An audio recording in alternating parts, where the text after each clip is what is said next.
ए Jersey, तुम्हारी mummy कहाँ है भाई? घर पर। अरे भाई 5 हफ्ता हो गया किस्त भरे हुए, देखो तो बुला कर लेकर आओ। हेलो बुला के लेकर आओ तनी। जल्दी बुला के लेकर आओ। ए माई का रे अब किस्त वाली सर आइल बारो किने रे ओने रोड ले बारो।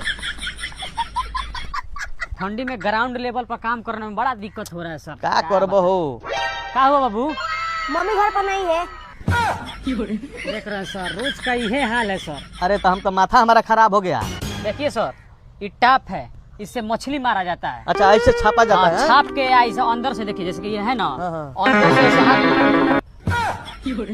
अरे मछली तो इसी में छुप हुई है, लड़फड़ास। देखो लड़फड़ास तारा के पूरा महल्ला में हमने के खोज ले पानी सर। तू हे जा छापना के नीचे लुकाई बड़ू। ठंडा लागत रहला वही से लुकाई देखनी ना, चटियो ओढ़ले रहनी है। ए तो एगो काम करो, पैसा 5 बीट के जमा करो, हमने के जाई सन, हमने को तार दुआर छोड़ी सन। अगला बीट में जमा कर दे, लेकिन 1000 रुपया दिलो ना ये बेरा। तनी तबियत खराब है, दवाई वही मंगाने के बाद। ए सर 5 महीने के भरनी नू, 1 महीने के और ही भरी लेके गोबर कढ़वाई घरे।